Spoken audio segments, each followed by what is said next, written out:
Years ago, the first time that I was starting to date after having gone through a really traumatic relationship experience, like after escaping like a physically abusive relationship, when I was first starting to date again, I very much had this feeling like I'm not even going to talk about it to anyone that I'm dating, not because I want to protect them, but because I don't want that to be a part of my identity. I don't want that stain on me. I don't want to be the broken, traumatized person. I'm going to pretend that that didn't even happen, at least the way that I present to new people, and that's going to be it. And I learned really quickly, that once I started getting close to somebody, it's still there, It's still a part of me. It's still relevant, and like, I have to talk about it or I have to share it. And it was totally fine. The whole point of my story is that you probably could stand to open up a little bit more. I think people still need to demonstrate to you that they are trustworthy, demonstrate to you that they're able to listen and can be compassionate, but you may be surprised how well people can handle it and how much people are often happy to handle it. Welcome to the Multiamory podcast. I'm Jase. I'm Emily. And I'm Dedeker. We believe in looking to the future of relationships, not maintaining the status quo of the past. Whether you're monogamous, polyamorous, swinging, casually dating, or if you just do relationships differently, we see you and we're here for you.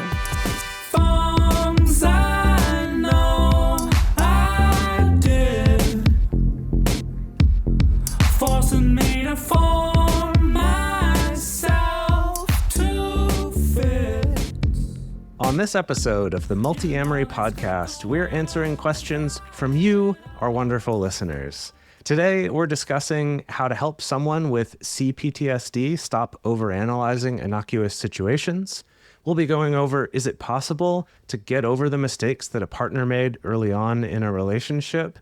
And some thoughts on handling who to bring to a party when you only get a +1, but you have more than one partner. If you're interested in learning about our fundamental communication tools that we reference on this show all the time, you can check out our book, Multiamory: Essential Tools for Modern Relationships, which covers our most widely used communication tools for all types of relationships. You can find links to buy it at multiamory.com/book or wherever you get your books. Also, check out the first few episodes of this podcast where we cover some of our most widely used tools there as well. We have spent a lot of time reading up about healthy relationship communication, but we are not mind readers, at least not yet. Our advice is based solely on the limited information that we get in these questions. Please take it with a grain of salt. Also, every situation is unique, so we encourage you to use your own judgment and, of course, seek professional help if needed. Also, this question has been edited for time and clarity. All right, so let's dive into our first question. How do I stop overanalyzing every little thing and instead just have a conversation about what worries me? Hi there, CPTSD haver here, riddled with anxiety and worry, and basically I try to foresee every possible negative outcome and prepare myself for it. The problem, of course, is that I'm constantly worrying about the things that never happen. I overanalyze situations that were completely innocuous, and part of what happens is I also make other people nervous through my overanalyzing. I'm already working on my CPTSD, but I'm finding it hard to transfer all of the wonderful things I'm learning into my relationships. There's something about relationships that just empties my brain completely and leaves me tongue-tied and unable to state my needs, boundaries, and wants in fear of being too much. It leaves me instead hanging on to every gesture, every word, every facial expression, instead of just having a conversation about it. I also don't want to completely trauma dump on someone and scream at them, "I'm being weird because of the CPTSD." So any tips for all that? Sincerely, Nervous in the Netherlands. Oh boy. Yeah, I think I can relate to this one just a tiny bit. I was literally, Jase and I, we were just having a conversation about my tendency to catastrophize. Yeah. Oh, really? I didn't know that about you. I don't think I catastrophize day-to-day situations necessarily. I tend to do a little bit more of imagining bad futures. Interesting. Of certain things. Yeah. To me, it feels like on this bigger level as opposed on this micro day-to-day level. Is that right? Does that seem like that's me, Jase? Yeah, no, I was going to say, like, oh, Dedeker, did you secretly write in this question to get us to talk about it? No. And I guess I want to start with some sympathy about this, that obviously the CPTSD is a contributor to this, and that's definitely part of it that they're identifying here. But I think there's also factors of this that I think anyone can relate to in terms of both, you know, the anxieties and the fears and the overanalyzing every little thing. I know I do a lot of that, along with that thing of like, yeah, I can talk the talk real good with my friends or my therapist or whatever, but then when it comes to someone that I'm in a relationship with or I'm dating, it's like I choke. I kind of lose the ability to be as, I don't know what, rational or well-spoken or clearly stating what it is that I want or what my concerns are in that situation. So I just want to say, like, yeah, I think even without the CPTSD, these are all reasonable things to feel. And to clarify, just in case anyone's not familiar with it, the way we distinguish CPTSD from PTSD, the C stands for complex. So complex post-traumatic stress disorder. Yeah. Okay. And usually a CPTSD diagnosis comes from someone who's been exposed to chronic or prolonged traumatic experiences. So, for instance, if it was a childhood marked by living with abusive caregivers, right? And so it's like something where it's not necessarily tied to one traumatic incident or just a handful of traumatic incidents, but it's been long and ongoing for a long period of time, right? Or sometimes people who maybe have like racial trauma, for instance, of having lived their entire lives in a racist environment, that can be, sometimes CPTSD. Or if someone has had a lot of big traumatic experiences repeated throughout their lives, that it can manifest as the similar symptoms to PTSD, but there's a little bit of this like ongoing chronic side to it that can present slightly different symptoms and a slightly different approach for managing and for healing it.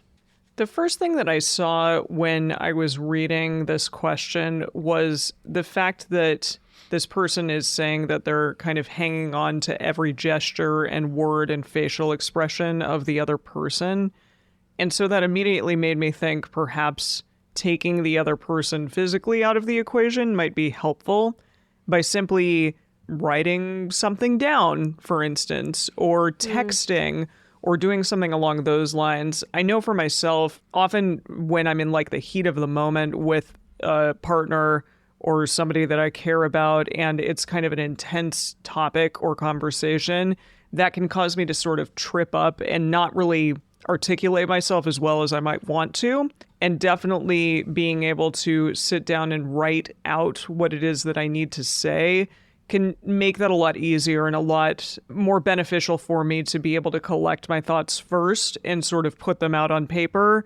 And then I can either take that paper with me and say it to them with that in front of me, or just send it to them and just kind of be like, hey, I'm going to send you something. This is what's been on my mind for a little while. If you are willing to receive it, I would really appreciate that. And then maybe we can have a conversation afterwards when I'm less emotionally dysregulated. Yeah, there's something in what you just shared that I think is really important. And I don't want to necessarily make all of this about the CPTSD because, like Jase pointed out, there's some of this behavior that's quite normal in human relationships. But I don't know the details of this person's history or their trauma background or anything like that. But what I see in this particular behavior is emotional monitoring of the other person, going to a state of powerlessness or maybe a time of powerlessness where you couldn't just ask somebody, hey, what are you feeling? Or you couldn't just say to somebody, hey, I need X, Y, and Z, that you were powerless and therefore had to overanalyze their gestures, their facial expressions, their tone of voice in order to position yourself and feel safe, which to me sounds very much like a childhood thing. I don't know if if there was childhood trauma with this person, but often when we're in those places of being really powerless, it is connected to our childhood in some way. And that is an adaptive mechanism that we had to resort to in childhood in order to survive.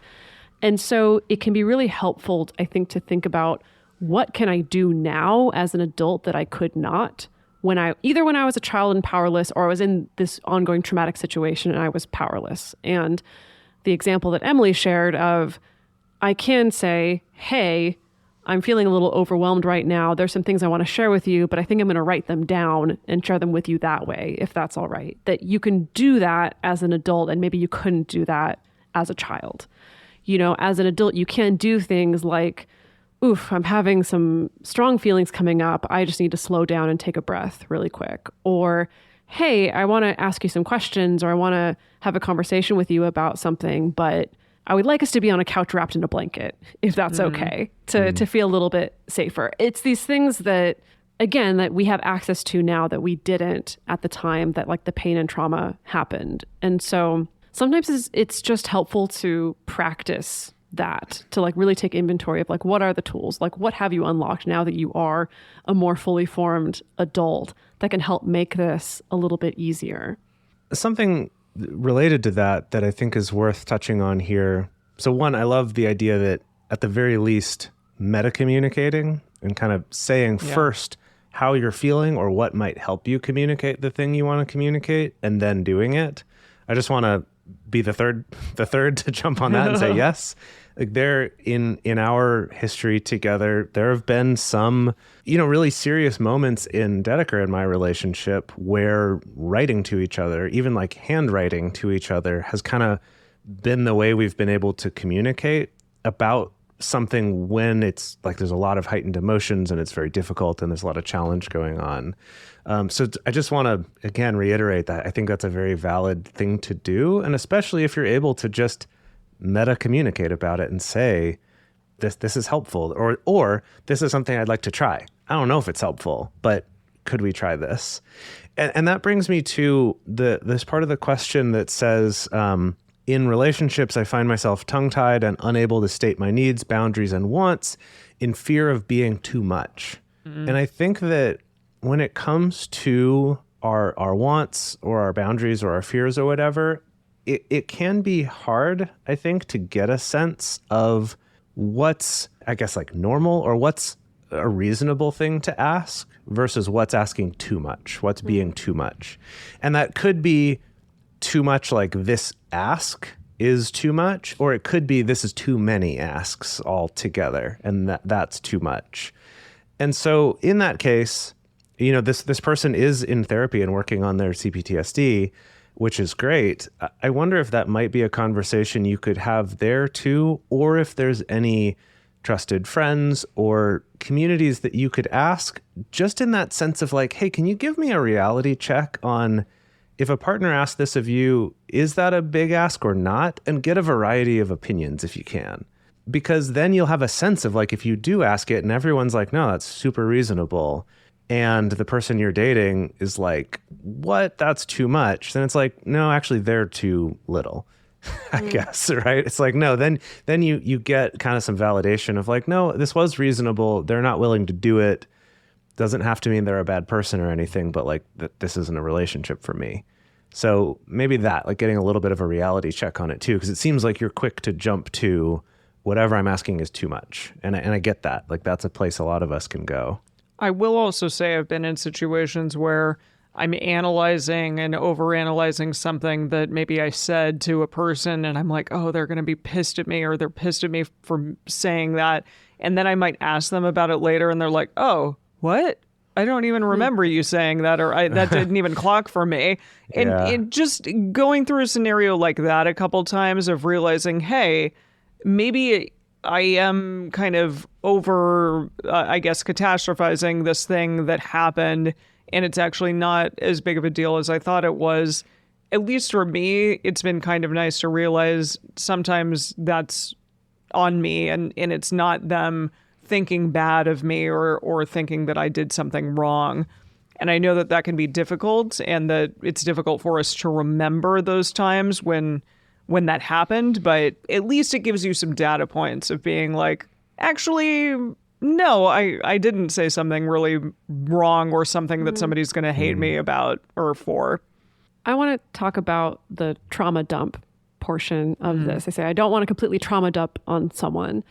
And I think that the concept of the trauma dump it's real hot right now. So hot right now. Yeah, how would I even define a trauma dump? I guess my impression of it is that, someone comes to you, a partner or a friend or an acquaintance or maybe even a total stranger, and they start to open up to you. And then next thing you know, they've been talking for 2 hours about every horrible thing that's happened in their life. And you haven't been able to really get a word in edgewise. And I suppose they're sort of using you as an outlet, probably without even your consent, right? They probably haven't even asked, hey, is it okay for me to talk about these things or to just have you listen to these things? And yeah, if you're on the receiving end of a trauma dump, it can be rough. Let me tell you, it can be really hard, especially if you're not expecting that or you didn't know that you were going to be doing that emotional labor. Maybe emotional labor you would have otherwise been happy to do, but then when it was sort of forced on you or someone felt entitled to it without asking, that can be hard. And I think because this is a concept that people are becoming more aware of, on the opposite side, we're getting a lot of people really afraid of being that person and not wanting to be that person. And I think this goes back to before even trauma dump was a concept, that we received a lot of values and messages from previous generations about keep that shit to yourself. No one really wants to hear that. Like, you just got to power through and get through it and just bottle it all up. And so I think there is a tension there. I have some clients who have had really traumatic things happen to them, and they're so scared that if they share any of that darkness with someone that they trust, they're going to be seen as a downer, or they're going to be seen as trying to take advantage of this person's emotional labor or things like that. And I fell victim to this too, like I, for a long time, didn't want to share specifics about like the traumatic experiences that I'd been through because I didn't want to ruin someone's day.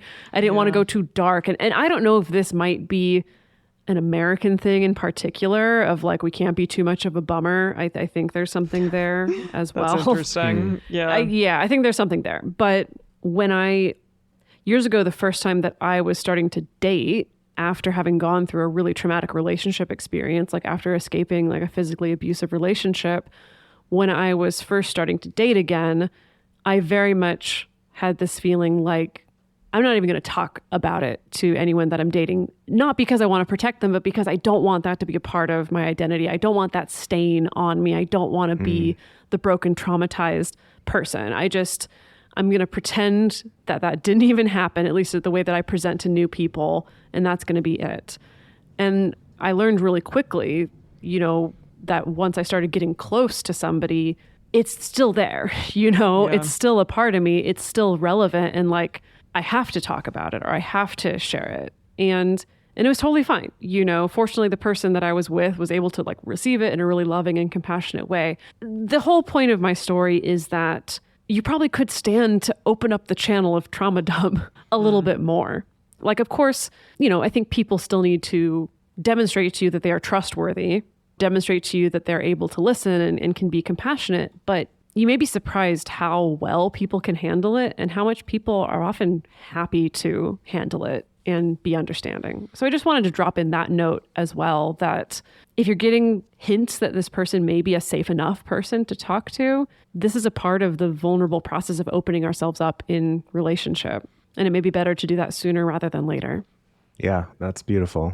I think that's a great note to end on. And thank you so much for sending in your question, Nervous in the Netherlands. I think, as I mentioned, I think it's something that basically everyone can relate to some piece of this too. And so I hope that one is a little bit comforting to you, and then also knowing that your question probably helped a lot of other people too. So thank you for sending it in. Before our next question, I just want to take a quick moment to say, those of you who are in our Patreon already, you already get this, but it's so cool seeing the way that people support each other, bring their troubles to each other, as well as celebrating with each other. It's really cool to see. And if you want to be part of that, you can join our Patreon at multiamory.com/join. And you can become part of that online private Discord community or private Facebook group there. Also, take a moment to check out the companies that have sponsored this episode. If any of them seem interesting to you, use our promo codes. It really goes a long way to help support this show, and we will see you in just a second. And now for our second question. Outside of book and podcast wisdom, the greatest wisdom of all, I might say, book and podcast wisdom. What are some resources you would recommend for polyamory relationship support when the going gets tough? And here's the full context for the question. I have a strong, loving partnership of almost 1.5 years. We're both deeply committed to making it work, but we are burdened by my mistrust and fears in the wake of many communication and disclosure missteps my partner made in our first year together. Many of these incidents were products of his naivete, inexperience with ethical non-monogamy, and early attachment conditioning, predominantly people-pleasing. But these incidents were objectively dishonest and hurtful nonetheless. He's been humble and remorseful and has made real efforts to change his approach and behaviors since then. I thought that time would heal, but it hasn't. Our own therapy work hasn't resolved the issues either. What specific steps or resources or strategies or treatments could help us? Seeking support in New York City. Yeah, I feel like I've lived through this one also.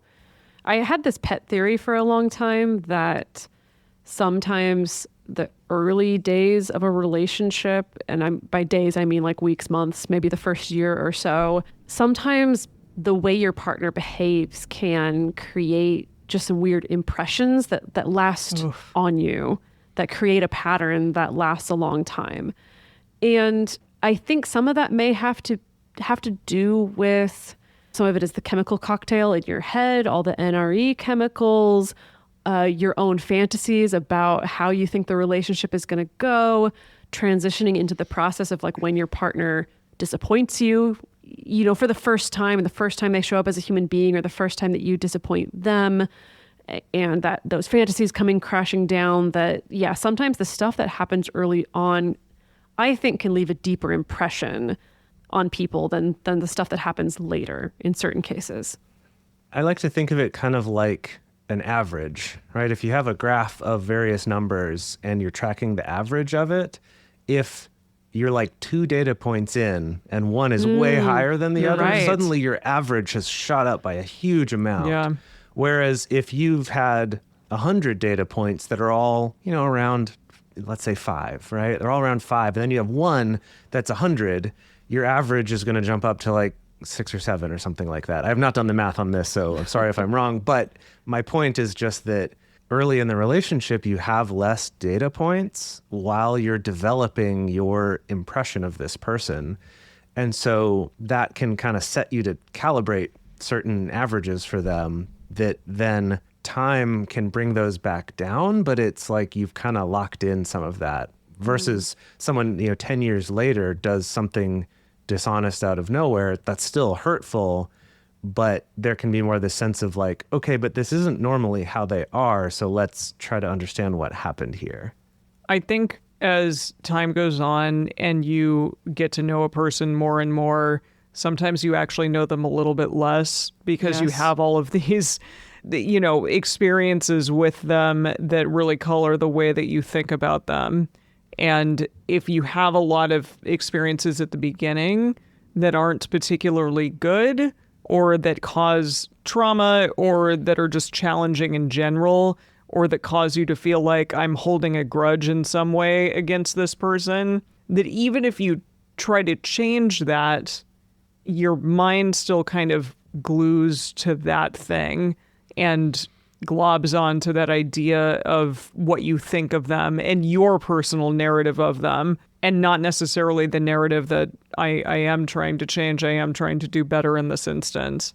And that's really hard. And I think that that's something that we have to recognize in ourselves, that it's difficult for us to see the change because we're not allowing ourselves to do so. Yeah, and then with this, there's also the factor of being new to ethical non-monogamy. We all make a lot of mistakes when we're first starting out with that. Oh, yeah. And, so there's definitely some things here that can hopefully improve over time if they're actually improving. So the impression that I get from this question is it seems like the two of them have had a lot of conversations about this. They've maybe been able to identify and point to some of the reasons why things happened, why things went awry, why there were missteps. It sounds like they are doing their own therapy work, although they're mentioning that it hasn't exactly resolved the issues. This is something really difficult when there's been some betrayal of trust or broken trust or some sort of wounding in a relationship, that sometimes sitting down and unpacking everything and analyzing everything can be good. I do think that sometimes we need to understand, why did this happen, and understand the impact that it had, and understand where your heart was at, and you can understand where my heart was at, and we can connect in that way. And then sometimes there just needs to be a line in the sand moment where we're deciding, okay, this is the time that we're putting this to bed, right? Now, I think that this is important if, as this question asker has said, that their partner has been humble, has been remorseful, has made real efforts to change his approach and change his behaviors. That's a key component of this, right? If you feel like, oh, my partner's just not making an effort to change, or they're never going to understand, I guess I just need to get over it, that is less healthy to me. But if you can see in the present moment, my partner's trying to change, I'm trying to change also, like I'm trying to do what I can to contribute to this relationship and make sure that we're setting ourselves up for success. If that is the case, yeah, it may need to be, okay, we're going to put this to bed now. And you're not going to feel ready.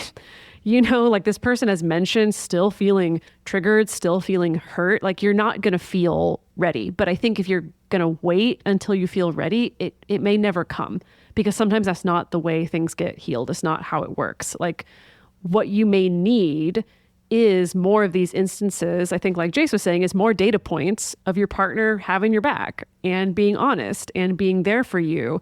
And your body and your nervous system may need to go through that 25 more times, may need to go through that cycle of, ooh, I'm nervous. Oh no, what if they're going to hurt me again? What if it's not going to go the way that I want again? Oh wait, no, it did. Oh, okay. All right, I'm safe. And that just may need to repeat enough that eventually over time, your system's able to let that go, and that becomes the new dominant narrative, instead of the narrative that like, oh no, I need to be vigilant because maybe they're going to hurt me again. I've been in situations with partners where they say that they have changed, and they say that they have gotten to a place that's different than where they were when we had conflict. But I don't know how they got there, and they don't want to share with me kind of the process that it took for them to get to that place. Like Yeah. they've just kind of told you, oh, it's going to be different now. Exactly. Just trust me. And it's really Sure. hard to believe that, I guess, because I like to see sort of what happened to get there, or have a conversation about what happened to get there.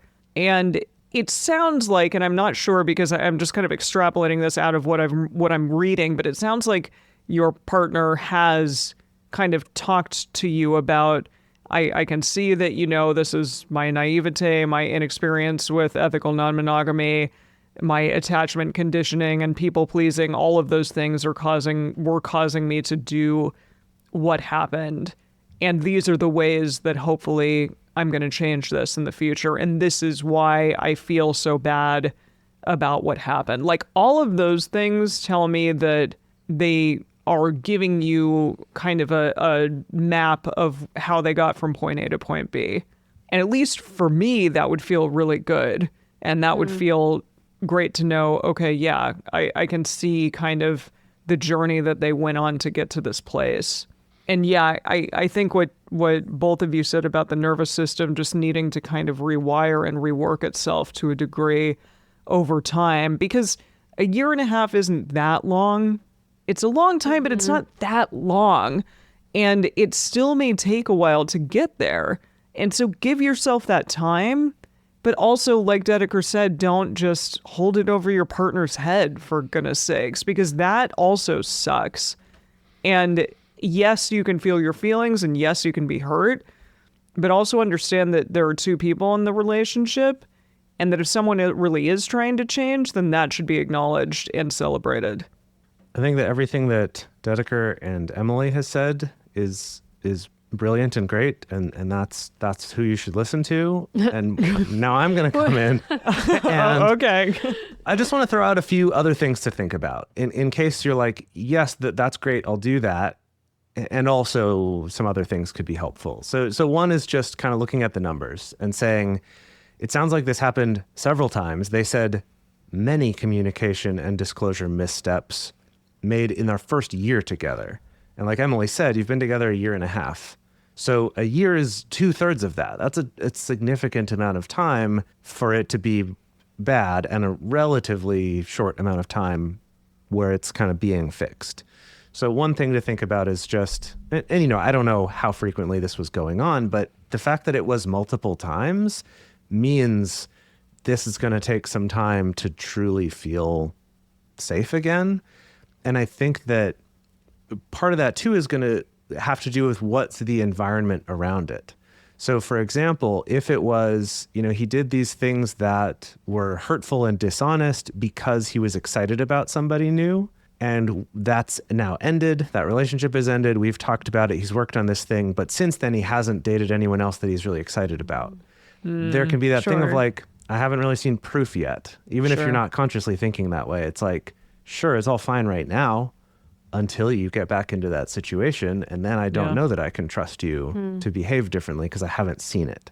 Right. So just as an example, I don't know what the circumstances were, but I see this a lot where it's like someone will change their behavior, but as soon as they get back into a similar situation, they can do it again. And that's something where hopefully your partner has done some work here. And it sounds like you two have been very proactive about it. So hopefully that has changed.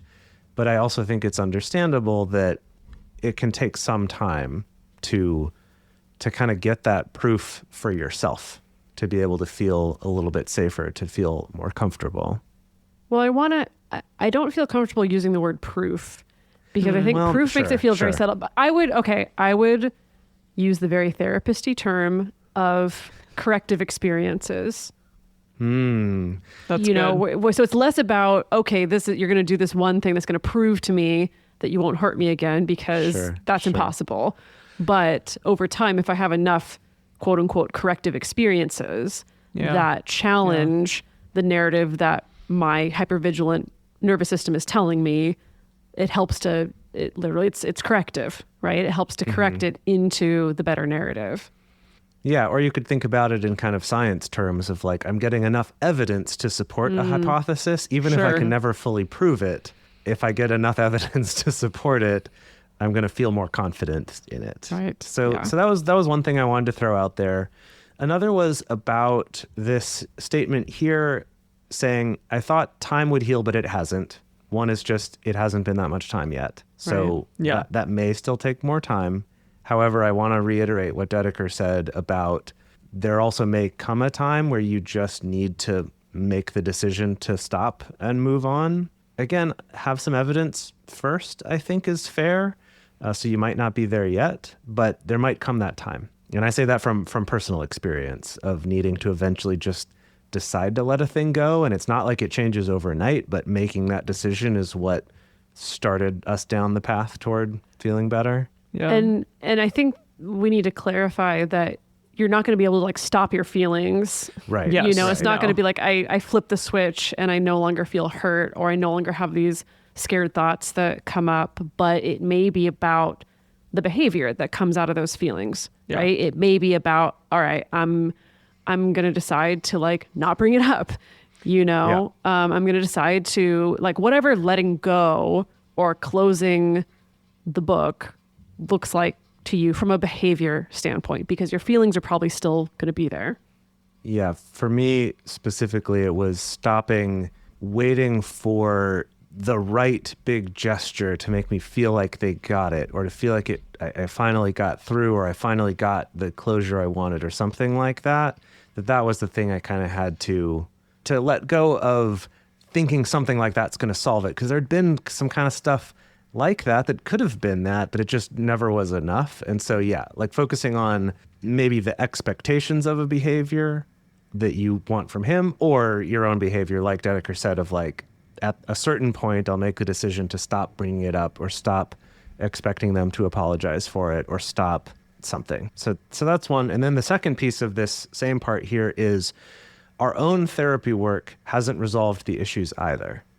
And I'm assuming that means that you've done therapy work together about this? You said our own therapy work, so maybe you mean individually. I'm just not sure. And the thing I would throw out there is just as another thing to consider, try a different type of therapy, right? Maybe you need something that is more somatic, that's about getting these like feelings of threat and upsetness to be expressed and to sort of complete that experience. Or maybe it's, just needing a different approach that's more of a behavioral approach instead of more of an analytical approach. Or, there's a lot of different modalities in therapy, and it may just be that for this particular issue, something else would be more helpful. The question asker did ask if we had any resources for polyamory relationship support. I guess I wanted to throw out a couple that just came to mind. Avita Sawyers does have a lot of really great pithy wisdom in her Polyamory Daily Reminder series. And some of that you can just kind of scroll through her Instagram and see what she's got going on there, because a lot of things are just really nice to look at and to listen to. Also, her book, A Polyamory Devotional, there's a lot of really great wisdom in there as well. And then Esther Perel talks a lot about trust that is being broken and kind of how to work through that as well. So you can look at some of her work and also her podcast, Where Should We Begin? Yeah. Like on that note, like don't be afraid to look for some resources that are not specific to polyamory too. Because a violation of trust is, at the end of the day, just a violation Universal. of trust, and rebuilding that is something that happens. So like particularly you might get some benefit from looking at some of Esther Perel's content about healing after affairs or things like that, and just kind of read it, but take it with a grain of salt of like, okay, yeah, this is all going to be based on some assumptions about how these relationships go, but realize there might be some useful things in there, right? Amazing. Well, thank you so much, Seeking Support in NYC. We hope that you find the support that you need and that hopefully you can move on with your partner past the things that happened to the two of you. We have one more question for you today, getting into who to invite to a party when you only get a +1. But first, please take a moment and check out our sponsors for this episode. We really appreciate them sponsoring this show and allowing us to continue to grow and keep this going. We thank you so much for taking a moment to just check them out. If they're interesting to you and the discounts seem good, use our promo codes. That really does directly help support our show. And if you want to support us in the most direct way, you can become one of our patrons at patreon.com/multiamory. And here's our last question. How do you decide which partner to invite to an event when you're in a non-hierarchical parallel polyamory situation and both partners are interested in attending? I'm non-hierarchical and I have 2 partners, each of whom are only dating me at the moment. We're all new to this, but have been pretty good about communication and checking in. In parentheses, thank you, Radar. We generally practice parallel poly, but my partners have met a couple times and get along well. I've been dating my boyfriend for just over 2 years and my girlfriend for just under 1 year. Somehow, all this time, there's almost never been an occasion where I was invited to an event that both my partners were free to attend. I never had to make a decision over who to bring because logistics made the decision for me. A friend of mine who they both know and love was having a birthday party last weekend. I brought up the situation to my boyfriend first, and he said he didn't mind skipping. I could just bring my girlfriend. So I did, and it was great. My boyfriend did say he was a little bummed to miss out on the party, but there was no resentment, and we reached out to that friend to hang another time. I realize this is a little anticlimactic since there was no drama and it all worked out. But I personally was pretty panicked about the situation at first, and I don't know how to handle it if another event comes up. I realize I could just attend alone, but it's nice to bring your partner, especially when you know they'd enjoy it. Ideally, I'd be able to bring both, but that's not really comfortable for either of my partners. Is this conundrum just a natural part of non-hierarchical poly? Are there any best practices to avoid either partner feeling left out? And that is from Lost in Logistics, in parentheses, or maybe Party Pooped. I don't know. I like Party Pooped better, I think. That's cute. Yeah, that's the one that we've all gravitated toward, is calling you Party Pooped. So that's a good one. Let me slide in right away to say that with the panic part, I have this scenario that historically I've panicked about and I still panic about, and it still never happened in my history of being non-monogamous. And it's specifically around concerts. So for instance, Like if I want to go to a concert that's a band that I like and a band that both partners like or multiple partners like, and do I invite everybody? Do I just go by myself? Do I invite one person? Like, how do I deal with that situation? I have yet to run into that situation, but that's the situation that for some reason in my brain, I'm always like, oh no, what am I going to do? Well, I mean, give us some insight. When you think about it, where do you tend to land when you think about what you might do?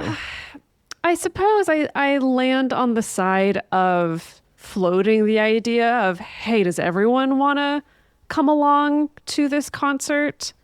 I suppose that's what I would do. I think it can be a little tricky because with something like music, sometimes music can be something like a particular band or a particular artist can be something that you share with another person that can feel very intimate and can feel very special. And so I think for some people, there may be an emotional tie to a particular artist where it's like, oh, I thought that music was kind of our thing. And for some other people, it may not matter. So it's like, no, I'm just excited to see this particular band or whatever. Sure, the more the merrier. So I guess it would kind of depend on the situation. Yeah, and that makes me wonder about this question asker here too. So part of the scenario they set up is that they've been dating these two people, and they said we generally practice parallel polyamory. So that they don't all hang out together, really, but they said they've met a couple times, and that's been fine. So part of me wonders if this thought that you had to pick just one to go to this birthday party, how much of that limitation was actually from the invite, like a very clear, you can only bring one other person besides yourself, especially since both of them know the birthday person, right? They already have their own relationship to that person. Or how much was you feeling like, ooh, well, that might be too much all of us hanging out, which is a fair concern, but it does bring up for me that question, because I do find that often I've seen people worry about this type of situation, and then if they ask, it's often actually just fine to bring multiple people, or there is a way to bring multiple people, especially for something more casual like this, not like a formal dinner with, you know, multiple courses already planned out in a seating chart and everything. I will say towards the end of this question, though, it says, ideally, I'd be able to bring both, but that's not really comfortable for either of my partners. So I see. So it is something they've exactly, expressed, maybe. Which is interesting because saying that they get along well and then it's not comfortable, I mean, I guess it is that question of, and it sounds as though they all are maybe kind of still in the beginning stages of non-monogamy. So perhaps it's simply a question of, I don't feel very comfortable watching you expressing physical affection towards someone else. It's just difficult for me to view, perhaps. And so maybe that's what the issue is. From a logistical standpoint, I'd say, like, if you can just maybe take turns. I know that that's kind of a silly and easy way of doing something, but if you get into a situation where you know that one partner is going to really care about a certain type of event more than the other, then that's an easy, thing to take a specific partner to versus the other.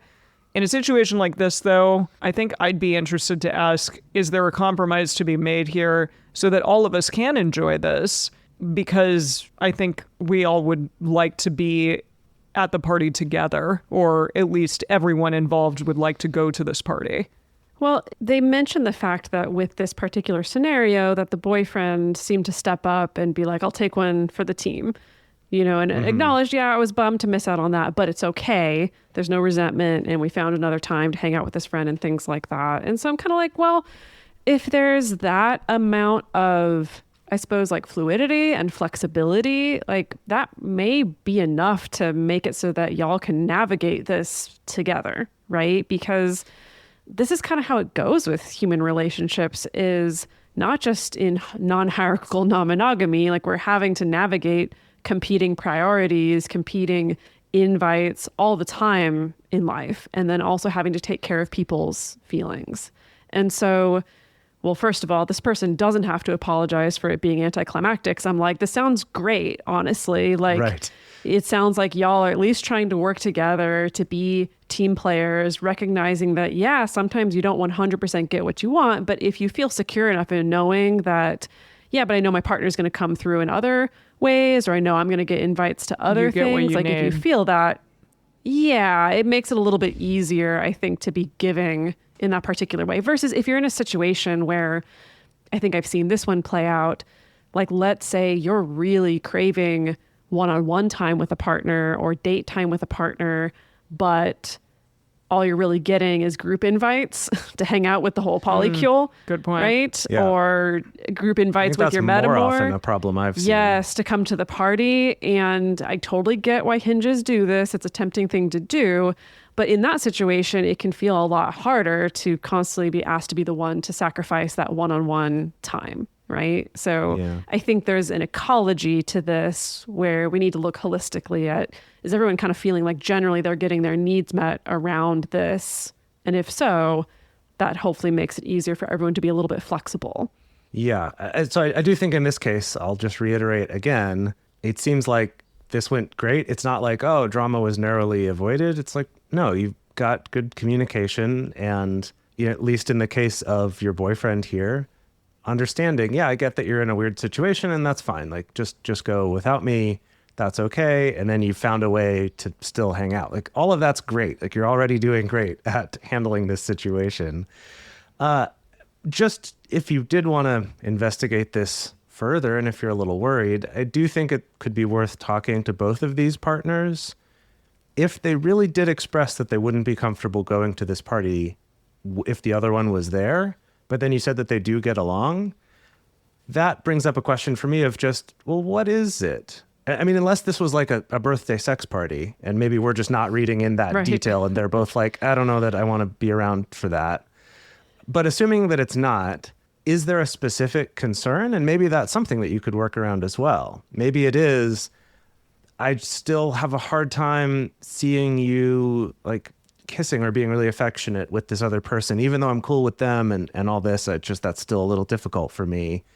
Then maybe you could talk about that with both the partners and say, hey, so if we're going to all go to an event together because it's all people we know and like, let's all just chill on the PDA between any of us, just so that everyone can feel more comfortable, but we can also all have a great time and hang out. I just would be curious to see how that conversation goes, since it seems like you've already got some pretty open communication pathways with doing radars and having check-ins and things like that. So I just think that could be worth knowing so that in the future, you know, you have that option as well. Yeah, the fact that you're utilizing radar is awesome. I mean, so many bonus points there. And hopefully you can get to the bottom of kind of what each of you are longing for in terms of what it is that you want in this relationship and what are the challenges that you see from needing to navigate certain situations where a partner's partner, a metamor, may or may not be present, and what's going on there exactly. Just for curiosity's sake, if nothing else. It doesn't necessarily mean that you have to change anything or even work towards changing something, but it may inform at least the reasons behind why you feel a certain way about something or why something is currently challenging now. And that might change, which is the beauty of radar, that you can do it regularly so you can see, oh, you know what? Actually, I'm feeling different about this. Now it would be totally fine. There's also opportunity for that to change over time, which I'm pretty certain that it will, because we all change. Actually, just this morning, my therapist said to me the old cliche, the only constant in life is change. I'm like, yeah, I know. But it is good to be reminded of that sometimes. Well, thank you so much for writing in Lost in Logistics or maybe Party Pooped. I think we're going to land on Party Pooped. Good job navigating this, and hopefully it continues to be smooth sailing from here. But it's time for us to hear from you out there. So on our Instagram stories this week, we are throwing up this question: how do you get over a mistake that your partner made in the past? You can find that at Multiamory_podcast in our stories. The best place to share your thoughts with other listeners about this episode is in our episode discussion channel in our Discord server, or you can post about it in our private Facebook group. You can get access to these groups and join our exclusive community by going to multiamory.com/join. In addition, you can share with us publicly on Instagram at Multiamory_podcast. Multiamory is created and produced by Jase, Lindgren, Emily Matlack, and me, Dedeker, Winston. Our production assistants are Rachel Shennework and Carson Collins. Our theme song is Forms I Know I Did by Josh and Anand from the Fractal Cave EP. The full transcript is available on this episode's page on multiamory.com.